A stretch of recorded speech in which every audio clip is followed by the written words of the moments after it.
Bonjour OptiGestion.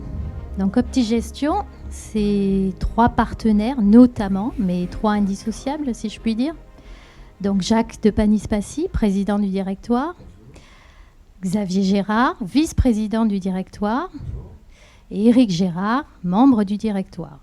Donc déjà, merci d'avoir accepté cette interview. Cette interview fait écho à votre participation à notre dernier portrait du MAG de septembre.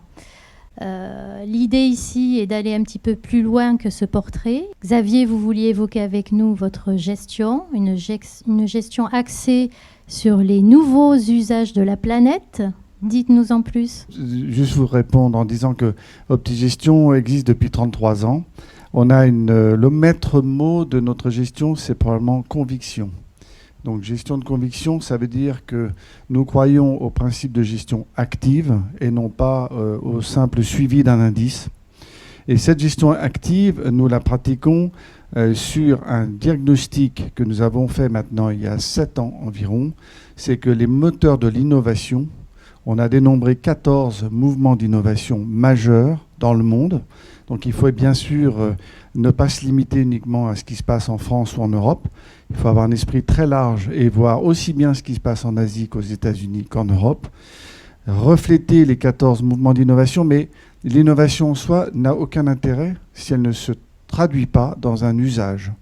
Et cet usage, on doit le découvrir et l'analyser et vérifier qu'il produit des free cash flow, aussi bien en entreprise qu'auprès des consommateurs.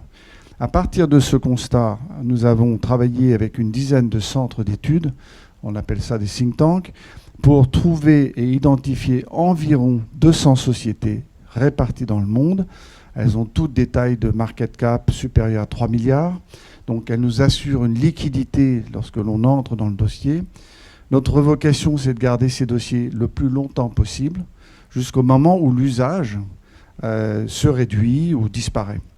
Actuellement, la traduction de cette gestion se trouve dans une SICAV, OptiGest Monde, qui a 42 sociétés au moment où je vous parle, qui en 2020 à fin août est à plus 16%. Pour vous dire la gestion active, l'indice mondial sur la même période est négatif de l'ordre de 2%.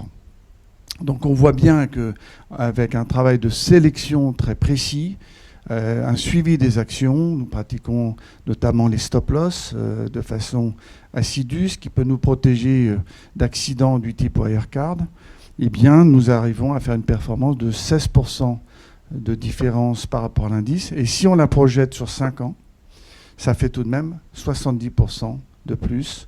Donc, et sur les 3 dernières années, un rendement pour nos porteurs de parts de plus 15%.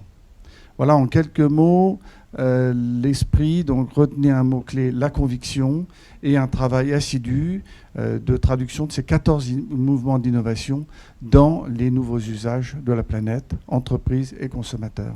Je passe la parole à Éric. Donc Éric est en charge de la communication chez OptiGestion. Je souhaiterais que vous évoquiez avec nous vos événements clients. Bien, merci Nathalie. Oui, nous efforçons de proposer à nos clients une expérience variée qui prend plusieurs formes. Nous avons plusieurs formats, des petits déjeuners, des conférences. Nous avons des formats thématiques que l'on appelle les mardis d'OptiGestion.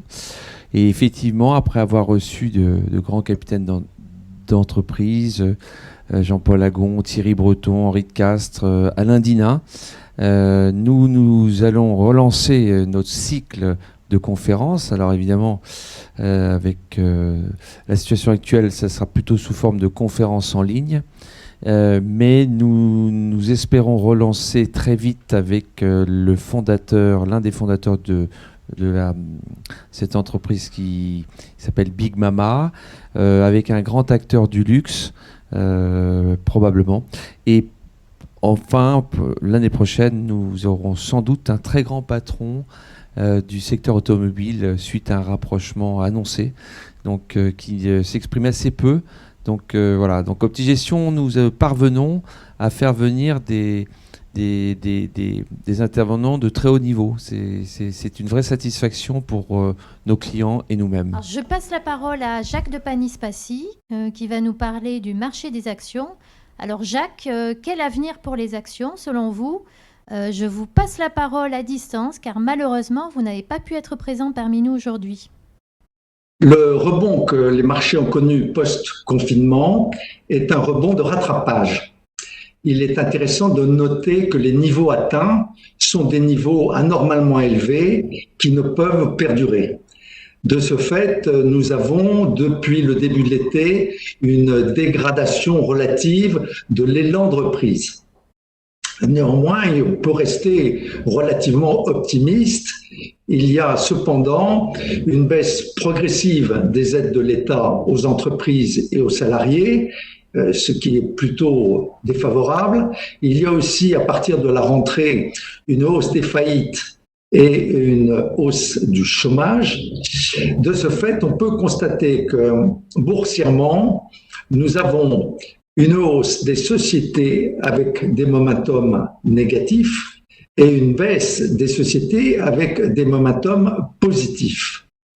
De ce fait, si nous avons devant nous un risque de dégradation de la situation sanitaire qui est lié à un risque de reconfinement plus ou moins partiel que nous savons très négatif pour l'économie, si se manifeste une forme de déception sur les potentialités d'un nouveau vaccin, quel qu'il soit, si on doit vivre des tensions fortes liées à la campagne présidentielle américaine, qui indéniablement ne vont pas faciliter les relations avec le Congrès et la sortie de lois sociales favorables au maintien de l'activité économique minimum.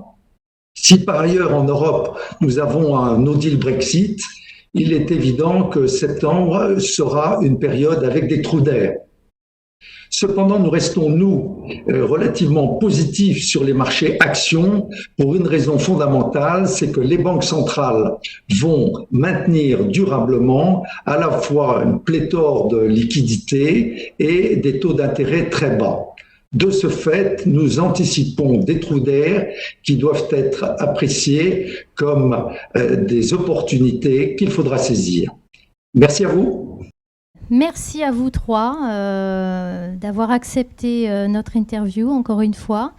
Vous pourrez la retrouver sur le QR code qui accompagne l'article Votre portrait de notre prochain mag et bien évidemment sur notre apps. À bientôt.